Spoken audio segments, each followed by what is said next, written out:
Thank you all for joining. We are thrilled to welcome you here today at Rush as we mark another COVID-19 pandemic milestone, the lifting of the mask mandates. We do not enter this phase of COVID-19 lightly, as we have said all along. It's essential that we follow science, and science now tells us that we can ease our use of masks where appropriate. I want to thank Governor Pritzker, and a special thanks to Dr. Ngozi Ezike for your leadership throughout the pandemic.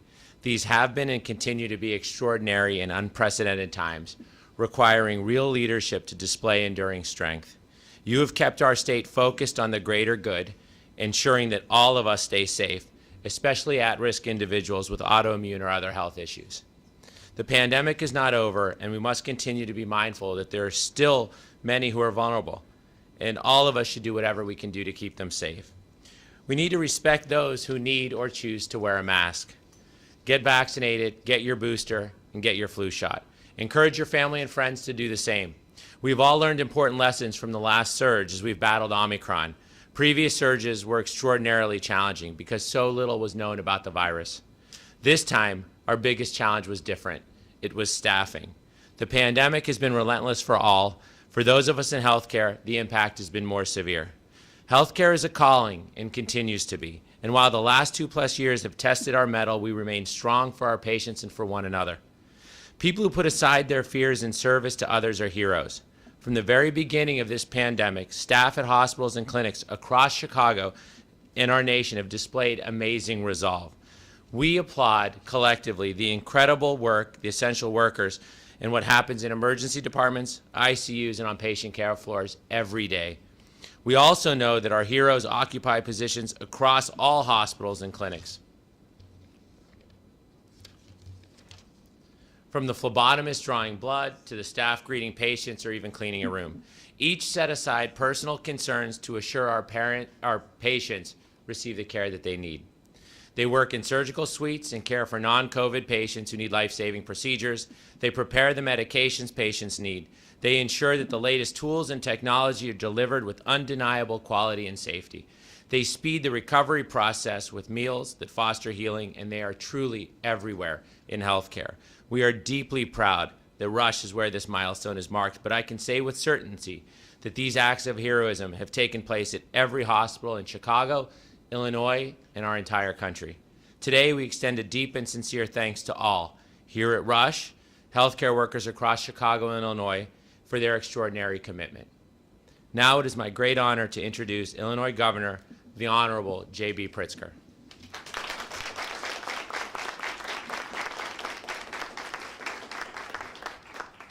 Good afternoon, everyone. Thank you so much to Dr. Omar Latif and to the entire Rush medical community for hosting us today. Thank you. We are now on day 2 of the mask requirement being lifted across the state of Illinois. And it comes as we mark a significant milestone in our journey with this virus. More than 8 million people in Illinois are fully vaccinated. Each day we average another 16,000 more COVID-19 vaccinations, including about 4,600 people who are getting vaccinated for the first time each day. Throughout this pandemic, we've taken action to save lives while keeping our economy open. And I'm proud that Illinoisans have done the hard work that has made our state a leader here in the Midwest. Today, our hospitals are returning to more normal patient admissions and are better able to attend to their patients, including those with COVID-19, but also those who have suffered heart attacks, are recovering from car accidents, undergoing cancer treatment, or welcoming a new baby into the world.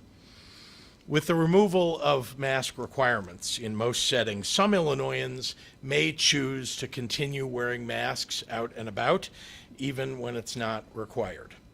Others won't.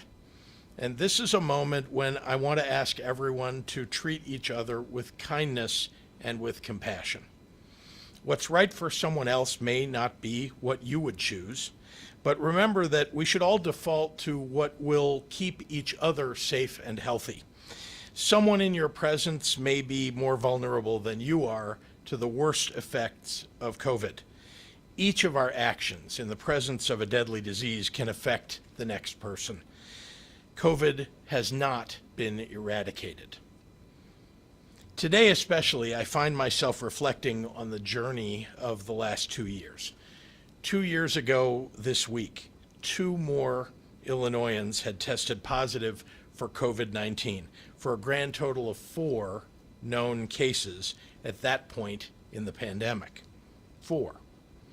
At that time, Illinois was the first state that could run our own tests for the virus. In a matter of days, given the speed the virus was making people ill, we would issue a disaster proclamation to activate an all-hands-on-deck approach to this virus. Shortly after, Illinois would become the second state in the nation to issue a stay-at-home order, an unprecedented action to address an unprecedented unknown. Remembering those early days of trepidation, foreboding, and countless unknowns, there is not one of us who could have predicted the full extent of what was to come. A global movement of solidarity and compassion, the sounds of pots and pans clanging the world over, incomparable loss, trauma, frustration, from jobs to dreams to moments, of course, of many thousands of people being affected. Even, unfortunately, a loud minority of voices who have used this emergency to naysay, to bicker, to polarize, and to divide. And through it all, we saw example after example of the unbounded depth of human kindness, from food and gifts for healthcare workers, to hunkering down for our seniors, to wearing a mask to protect strangers, to hosting a food drive or a blood drive or a tutoring group. In this most trying moment of our era, Illinois reminds me every single day of her kindness and her hope. I don't know what's next for us in this pandemic. We have all seen indicators of positive progress, but there is no metric that can predict the future. If there's going to be another concerning variant, or if we convince more of our neighbors to get vaccinated, those are things that are under our control. As for when the pandemic becomes endemic, there's no on-off switch, and such a declaration is not mine to make. I've always promised to listen to the experts, and I'm not going to stop doing that right now. Here's what I do know. Illinoisans are equipped. We live in a moment that has demanded more sacrifice than has been fair. But I have never doubted the ability of the people of this state to see it through. I know that today, with 80% of our seniors and more than half of our eligible residents boosted, and with Illinois leading the Midwest in vaccination rates for young and old alike, it is so good to see so many smiling faces again. The majority of the people of this state did not hesitate to do the right thing for their family, for their friends, for their community, and today we reap the benefits now of that commitment. I know that no matter what comes next, Illinoisans are fundamentally all about looking out for one another. Nowhere is that spirit more evident than in the Illinois medical community. In addition to Dr. Lateef, I am joined today by Julie Pride, the administrator of the Champaign Public Health Department, A.J. Wilhelmi, the president and CEO of the Illinois Health and Hospital Association, and of course our own Illinois Department of Public Health Director, Dr. Ngozi Ezike. From the halls of our hospitals to health clinics to local health departments, these individuals have had no respite from the unrelenting agony of the most brutal parts of this global pandemic. For 2 years, they have battled an invisible enemy with the weight of the world on their shoulders, followed by the burden of saving people who don't believe sometimes that they need to be saved. These people are warriors. There is no other word for it. They give and they give and they give when so many have needed them. Many have done so while missing family birthdays, holidays, and milestones. They have stretched themselves into superhumans, and in doing so, offer the greatest recent examples of humanity and caring. I am deeply, deeply grateful. I always will be. And so are the people of this state. And on that note, I have an announcement and a particularly special thank you to make today. For over 3 years, Dr. Ngozi Ezike has served as head of the Illinois Department of Public Health. With all her being, she has dedicated each day, and I mean every day, to the agency's mission to protect the health and wellness of the people of Illinois. For much of the last 2 years, she's dedicated every night, too. Even with this unprecedented internal workload, Dr. Ezike prioritized joining me at more than 160 COVID press conferences, make that 161, providing not only the latest expertise and data, but also her empathy and her compassion, becoming a beacon of stability for millions during a time of tremendous uncertainty. And she's been doing so both in English and in Spanish. She has an unshakable faith in God, and she has leaned on her faith to give her the strength to care for the world. I have watched Dr. Ezike mourn the loss of every one of the more than 32,000 Illinoisans who have died from COVID-19. This pandemic is a collective trauma that has, for many, numbed their ability to comprehend death on a massive scale. Not Dr. Ezike. No number of sleepless nights and endless days could wear her down her commitment to think first and foremost of Illinois' most vulnerable. I ran for office. She did not. But throughout the crisis, she has stood beside me every step of the way. I am not putting it lightly when I say that she has had one of the hardest jobs in the world. There is something particularly heroic about the service of an extraordinary individual who did not seek greatness, but found it anyway. Dr. Ezike's last day leading our Department of Public Health will be March 14th. It is a change that I'm loath to accept. But perhaps she can finally get a good night's sleep and precious time with her husband and her 4 kids, and boy, it is well deserved. I have utmost faith that Dr. Ezike's next journey will also bring more good to the world, as has been the hallmark of every step of her career. She will go down in the Illinois history books as a woman who changed our state for the better. She saved lives, many, many thousands of lives. And on that note, I have issued a proclamation declaring today, Tuesday, March 1st, to be Dr. Ngozi Ezike Day in the state of Illinois.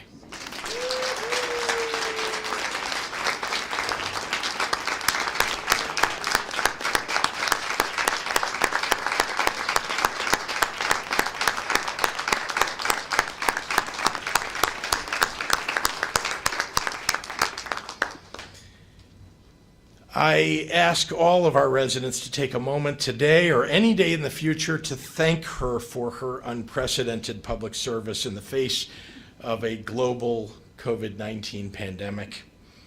Dr. Ezike has big shoes to fill. She leaves behind these big shoes, and I'm pleased to announce that one of her top deputies, Amal Tokars, who has joined us at COVID-19 updates in the past, will be leading IDPH in the interim as we look for a permanent successor. Amal Tokars has been an instrumental senior member of Dr. Ezike's leadership team, and the people of Illinois will be lucky to have her watching out for them. And with that, I'd like to turn it over to a few medical professionals who wanted to take a moment to thank Dr. Ezike themselves. And we'll start with A.J. Wilhelmi, the president and CEO of the Illinois Health and Hospital Association. A.J.?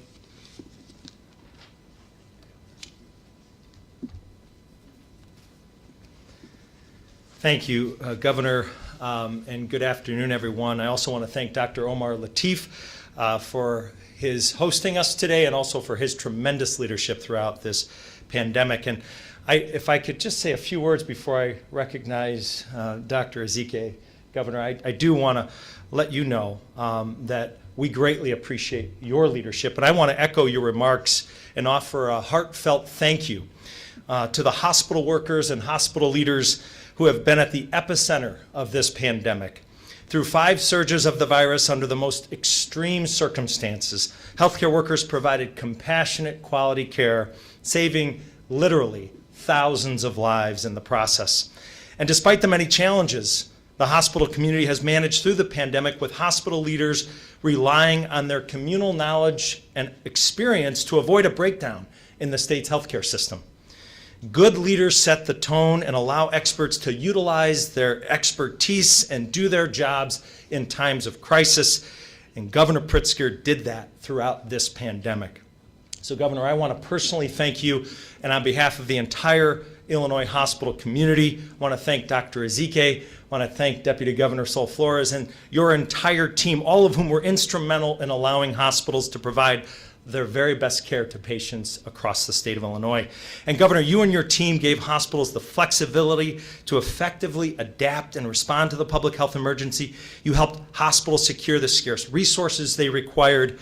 It has truly been a strong and effective partnership.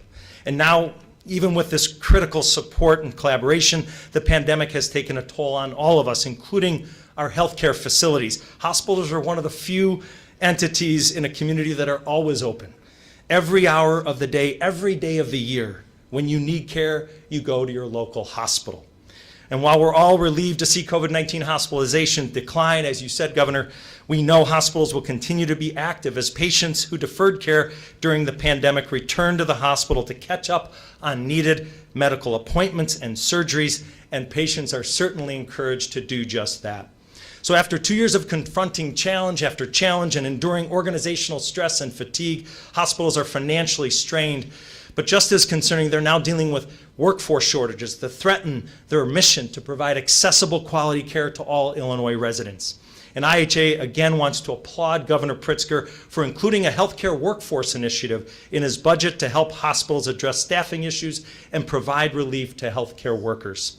Building on the cooperation demonstrated over the past 2 years, we look forward to continued collaboration in the coming weeks with the governor and his team and the legislature to begin to relieve the pressure the last 2 years have placed on the hospital community and those within that community who have given their all during this pandemic. Our continued partnership will be critical as we work together to recover from the stresses of the pandemic and to further strengthen our healthcare system as we look ahead to the endemic phase of COVID-19. And if you just give me one more minute, I do want to, at this time, recognize a colleague in Dr. Ngozi Ezike, someone who has shown tirelessly her passion and commitment to keeping Illinoisans safe. I personally witnessed Dr. Ezike's deep commitment to protecting the residents of Illinois from this deadly virus, and I know she put everything she had into her role. So Dr. Ezike, on behalf of the entire Illinois hospital community, thank you for your outstanding leadership under the most challenging circumstances, for your support of hospitals and healthcare workers across the state of Illinois, and for our strong partnership throughout this pandemic. On a personal note, it has been a real pleasure to get to know you and to have the opportunity to work closely with you for the past 2 years, and I wish you all the best going forward.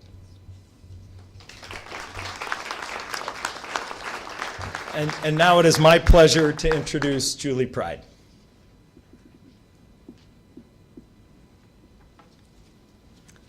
Hi, good afternoon. I want to first thank Governor Pritzker for the opportunity to be here today and for this welcome announcement on our path to safely restore Illinois and for always leading with science and sound public health. We all know that that has not been the case in other parts of this country.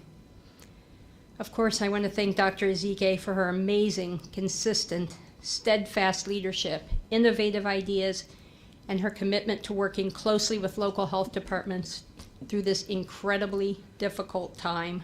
Her leadership has been inspiring and so appreciated. In Champaign County, as all over Illinois, we are eager to see this pandemic in a rearview mirror. While we're not there yet, we are in a very hopeful place. We now have enough community immunity that, along with the vaccines and treatments, we can transition to the endemic phase by focusing on preventing medically significant illness and healthcare system strain. In Champaign County, we have lost 290 of our residents, and while that number is devastating, and I've certainly felt every one of them, I can't imagine what Dr. Ezike has gone through, because you do feel it. They're more than numbers. It could have been far worse, excuse me. As we move into the next phase of COVID, this is not good. I am sorry.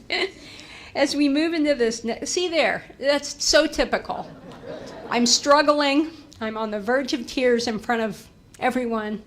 And who comes to the rescue? Dr. Ezike. As we move into the next phase of COVID, we will continue to encourage vaccination as the single best practice to protect our healthcare system and to further prevent needless deaths.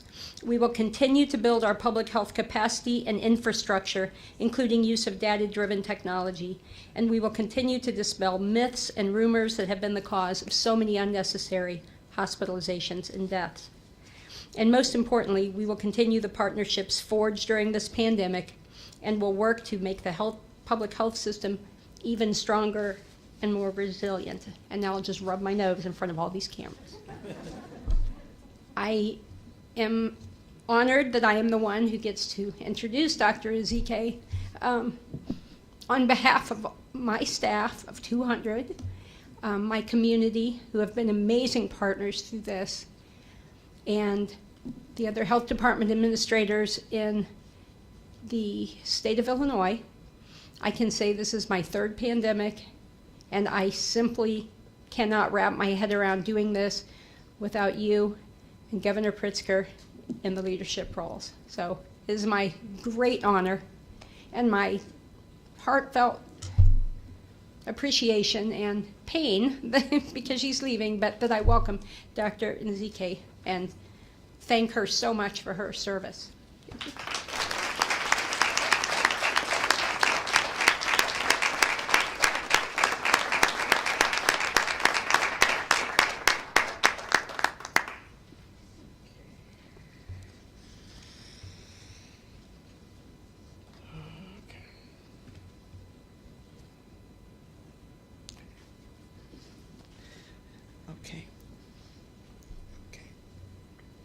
So again, as all of the speakers have mentioned, we have embarked on a new chapter in our COVID journey, and I just want to highlight that as the mask requirement has been lifted, it does not mean that it's not recommended. And as we think about our individual situations and who we may be coming around with, who we are living with, it may absolutely be the case that you are an individual either because of your own self-assessment, risk assessment, or because of those that you live with, that you will continue to wear a mask. And so I echo the pleas from Governor Pritzker, honorary MD, that we just be respectful of each other's choices. No one knows. You could be working side by side with someone who is undergoing chemotherapy unbeknownst to you. You could be working right by someone who goes home and takes care of a severely immunocompromised child or parent. We don't know what people are dealing with, and so let's respect each other's choices and equally respect those who have chosen not to wear a mask for whatever their situation is as well. It has been just an honor to be able to share these updates, share information, help create policy. Thinking back, January 2019, I got a call from a blocked number that I answered, and it was at that time that Governor Pritzker offered, and I accepted the offer to serve as the director of the Illinois Department of Public Health. looking back at notes and journal entries that I had created at that time, I have several quotes that I just jotted down that were from that time. One said, "Wow, a dream is coming true for me even before I ever dreamt the dream, but it's now my reality." Another one said, "I'm so excited to grow and be stretched to new limits." Didn't exactly know the full impact of that. Another said, "I just look forward to doing wonderful things for the residents of Illinois. I'm so ready for this work." Again, this was January 2019. I did not know fully what I was getting into, but I had ideals that I believed in that would be my guiding light, my North Star. One is that believing that everyone deserves the opportunity to achieve their best health. A second is that intentionality is required to address long forsaken needs of selected populations.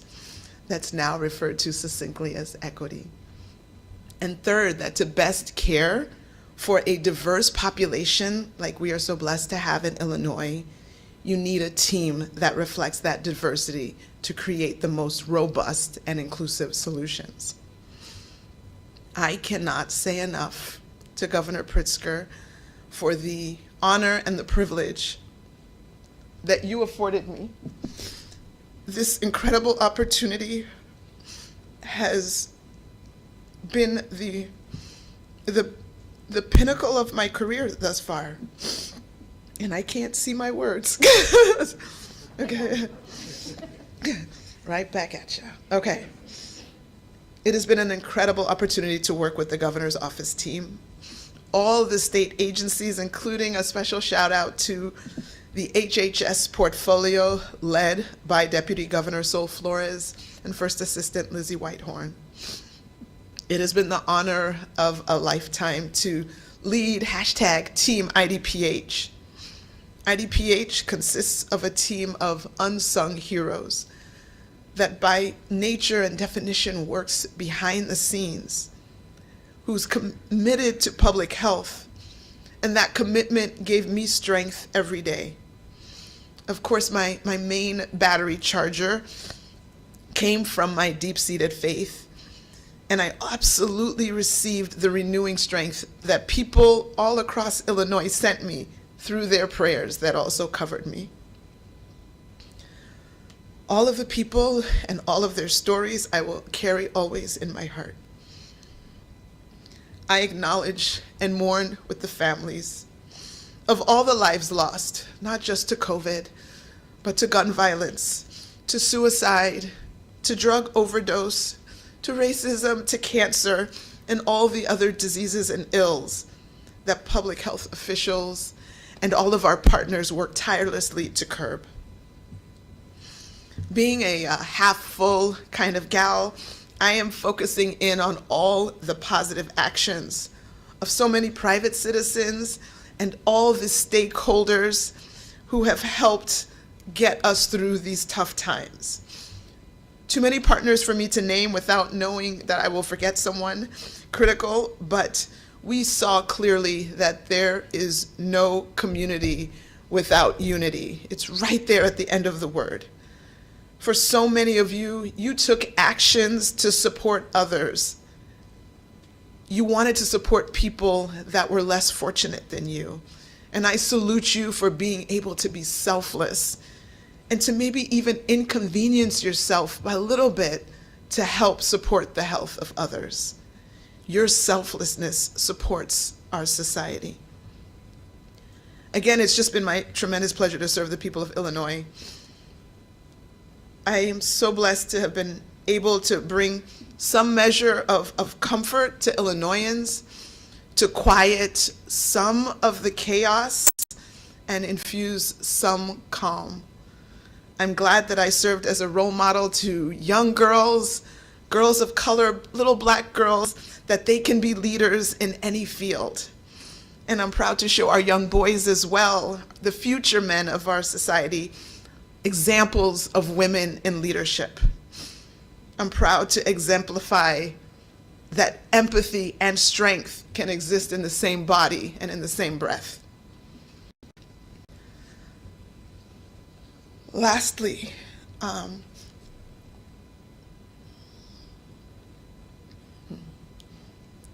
there is another group, a smaller group of people who also sacrificed a lot in order to allow me to serve Illinois. I'm sorry. Okay. Just a second. Okay.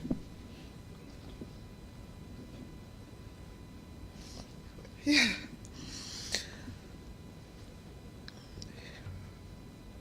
Another group sacrificed a lot in order to allow me to serve.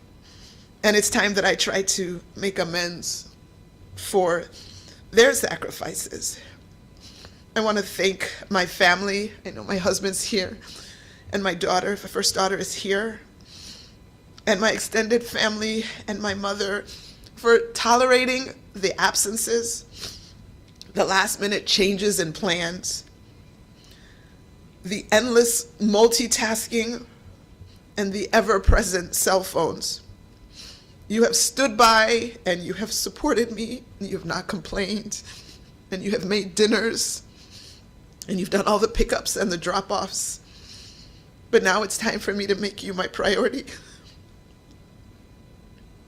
and give back a portion of the attention and the encouragement and the support that you lavished on me.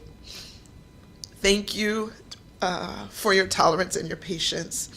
I love you more than any words could ever express. So after 1,125 days in this incredible role, I think about some of the sentiments that I expressed even before I joined the role, and they still ring true. I still look forward to doing wonderful things for the residents of Illinois. I'm still excited to continue growing and stretching to new limits. And I remain ever so grateful for this incredible opportunity. People of Illinois, rest assured that you will continue to be well served by #TeamIDPH. We will continue to be working and advocating on your behalf. Thank you again, Governor Pritzker. Thank you to all the people of Illinois. And may God bless our great state, our country, and our world with health, with peace, and with love.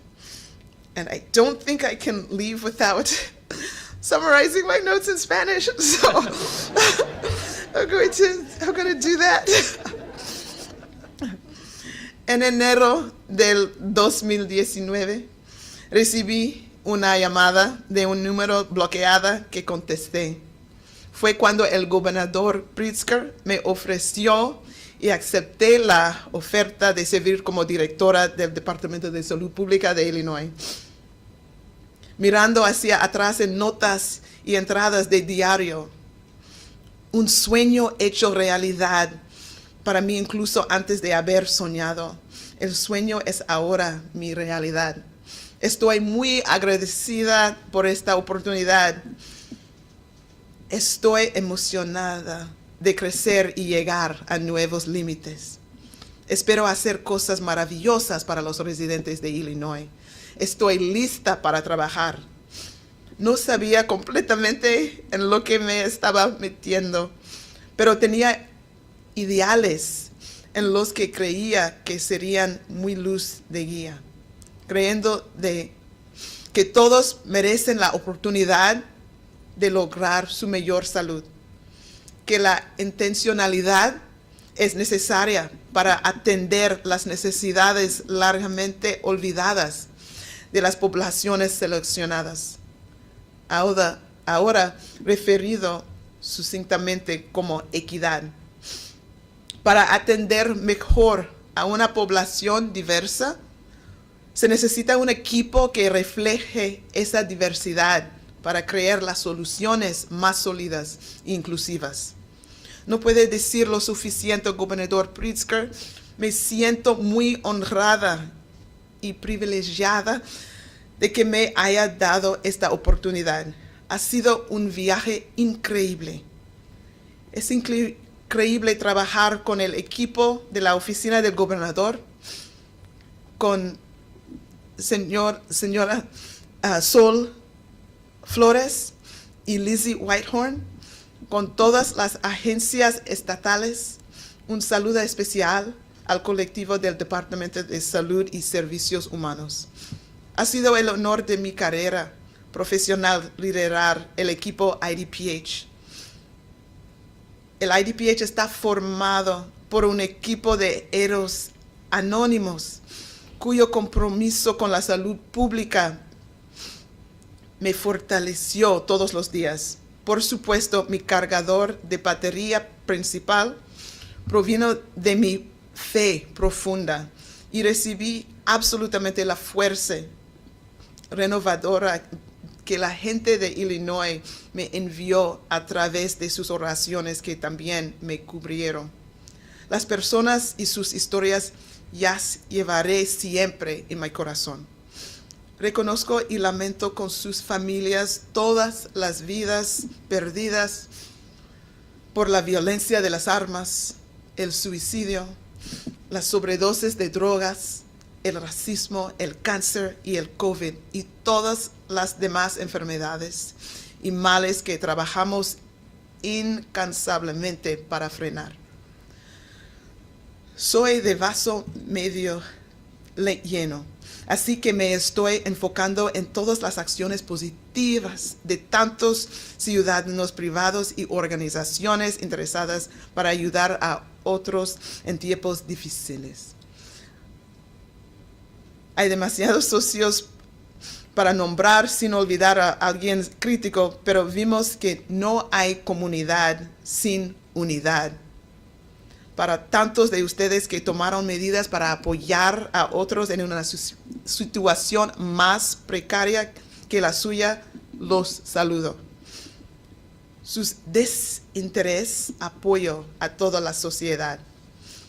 Ha sido un placer servir a la gente de Illinois. Me siento bendecida por haber podido brindar algo de consuelo a los habitantes de Illinois para calmar parte del caos y infundir algo de calma. Me alegro de haber servido de modelo a las jóvenes, incluidas las de color, de que pueden ser líderes en cualquier área. Estoy orgullosa de mostrarles a nuestros jóvenes, a los futuros hombres, otro ejemplo de mujeres en el liderazgo. Estoy orgulloso de ser un ejemplo de empatía y fuerza en el mismo cuerpo y aliento. Por último, hay un grupo pequeño, pero muy importante,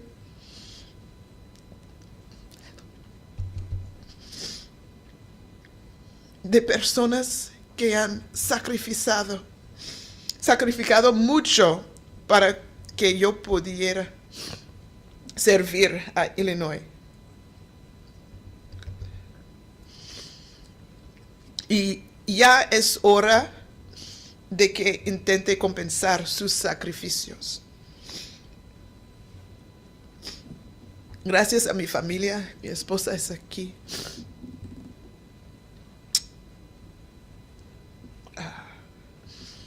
Y mi madre, mi familia inmediatamente y extendida, por tolerar mis ausencias, los cambios de planes de última hora, las interminables multitareas y los siempre presentes teléfonos móviles.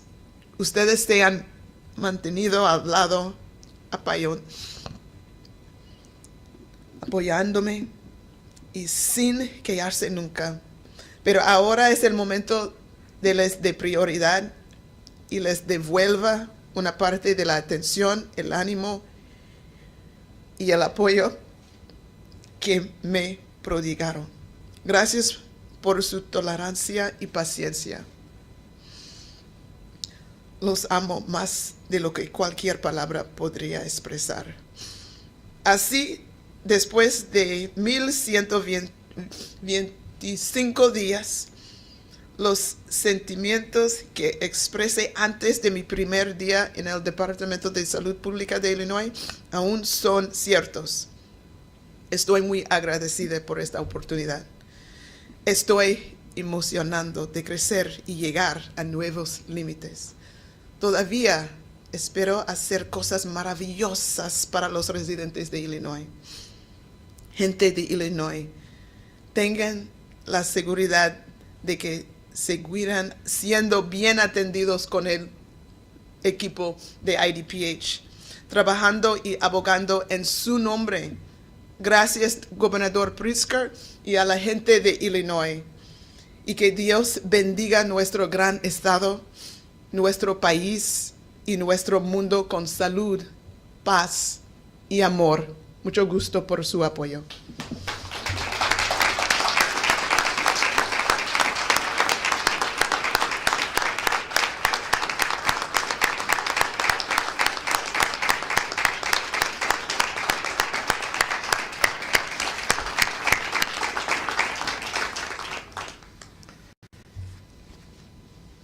As hard as I think this will be, I'm happy to take any questions from members of the media. Governor Pritzker, when we look at some of the questions about Ezike that we let All right, what you got? I got one personal question and one in your role as still as IDPH director. First of all, congratulations on finally being able to get some sleep and some family time. You've obviously had a lot to deal with in your position over the last couple of years, including, unfortunately, threats and attacks on your person. What made this the right moment to leave, and is there already a next step for you? Yeah. No, I think there's a lull in COVID cases and hospitalizations. That's a great thing. I'm hoping that with all the vaccinations and the therapeutics that are available, that we will have, a quiet spring. Spring and the summer have typically been stable times. So this is my chance. So we are looking forward to hopefully a lull where we will keep things stable. We don't know what the future holds, but I think if there was going to be a more stable time where we could make this difficult transition, I hope that that's now. I have no announcements at all in terms of what the next steps are. The next steps are to finish out these next couple of weeks and try to effect a seamless transition, to be able to step away from the role, try to reconnect with self and family, and just catch a breather. And one question just on, obviously, still on COVID, with the changing guidance in terms of dropping mask mandates for early childhood settings. One question that I got from a colleague was, why is it okay for children under 5 to remove their masks if they're not yet eligible to be vaccinated? Yeah, no, that's a very fair question. I think if we look, and we need to remember this, when we look at who has been hospitalized, let's just take the last 4 weeks. 60% of the people that filled the hospital beds were people 50 and over who were not vaccinated. I mean, the facts are what they are.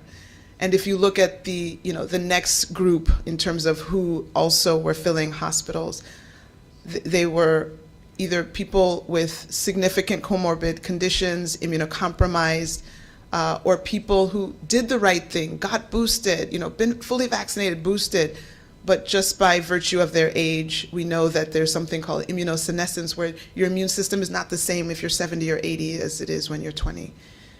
We know that our younger people have fared well with this disease compared to some other disease. They've done better with this than they have with the flu or RSV. And we know, and there's even a study that just came out by the CDC now, looking at how much protection you can give your unvaccinated child just by the people in that household being protected. So when you put all of that together and you recognize, where we are in terms of the amount of disease, and it really has come down. Let's remember that the community guidelines, the community level guidelines that are put in place, they're not a forever status. Things could change. So what we're seeing today is how we are recommending actions and people to take certain actions or not. But unfortunately, there have been too many curveballs. We don't know what next week, next month, in the 3 months. And so we can maybe enjoy this period now. Hopefully that is something that will continue, but we will continue to follow any potential surges, through wastewater, through patterns of testing, to figure out if there needs to be a change that will be recommended. So again, I'm so grateful to be in a state where people have really tried to follow the data and the science. And so there's not been a departure from that. And we will continue to try to make the best decisions. But remembering that if you do have a child who might be immunocompromised, that's a different situation. And so people need to remember that. I've been using this example. Let me just take the liberty. If you were in a classroom and there was a kid who had a peanut allergy and they could die if they were exposed to peanuts, I think I've seen it happen. I've even seen it happen on the planes, where they will tell everybody on the plane or everybody in the classroom, no peanuts in this classroom. And even if, kid over here is like, but my favorite lunchtime sandwich is peanut butter and jelly, we would expect that person to forego their favorite sandwich to protect the life of their classmate. And so we still have to be in that mode where if there's a specific circumstance where you can help a small bit by doing something really, I think, as simple as wearing a mask, and that might help decrease somebody's chance of getting ill, I hope that's something that we can collectively still do for our fellow humans. So last but not least, speaking of curveballs, what would you want to tell to parents who are now a little bit worried when they hear the news that the vaccine isn't as effective on 5 to 11-year-olds with prevention? Yeah, let's parse this out. So what it said is that it doesn't protect as well against getting infected. And for a lot of people who have been vaccinated and boosted, we know Omicron swept through and still caused infection, but they did not end up in the hospital. So we need to redirect and focus on what it still does, and that was still to minimize hospitalizations. And I think if you're going to choose something that the vaccine will do, you want it to prevent hospitalizations and death, and it still did do that. All right. You said that when you were accepting this position, you journaled that you were ready to grow and be challenged, not knowing that this was what you were going to face. As you're now on the other side, preparing to depart, how do you feel like you have grown the most and been challenged the most in the past 3 years, especially during the pandemic? No, I have grown as a leader. I keep telling people, I was just speaking at my local high school at the Model UN conference, and I was talking to about 600 high schoolers on Saturday morning, and I was telling them that leadership is not a destination. It's a continuous journey, and we are all leaders. You might be a leader in the fact that you're the firstborn in the family, and so you have some kind of responsibility over your siblings. You could be a leader in a classroom where you're the one that speaks up if you see that someone is being bullied. I have been able to continue to grow leadership skills in all directions, not perfecting anything yet. I feel like there's still plenty of room to grow. My staff can tell you for that's true. But I think definitely learning the best ways to navigate difficult conversations, understanding how to bring people of different backgrounds with different desires, how to find something that might maybe not satisfy everyone, but at least be clear enough in communication to explain why you landed here and have them at least respect the process of your thinking. Being able to make decisions quickly when they need to be versus gathering everybody together and getting all the troops together to get buy-in from many stakeholders, figuring out when and where you pull which lever. All of those things I am still growing and have been blessed to have the opportunity to really probably grow faster than I would have in another role at another time, but definitely feel that I was called for such a time as this, and appreciate all of the growth. Thank you. All right, thank you, everyone. Thank you. One other question, Governor. Sure. After last night you sent letters to the heads of pension systems in the state to ask them the possibility of divesting themselves from any assets that are Russian assets or from Russian-based companies. How realistic, feasible is this? Have you heard back? Have not yet heard back from the 5 pension systems, and that's why I asked them, as I did, to look into how they might accomplish that. It's not an easy task, and there are a variety of reasons why it's not an easy task, but it's an important task. And so divesting of Russian assets, Russian investments at this moment when Russia is a terrible aggressor, killing people seemingly endlessly across Ukraine. We need to take action, all of us, in any way that we can, and certainly the state of Illinois. If we have any investments, and I don't know that we do, but if we do, we should take that action. Yep. Thank you very much.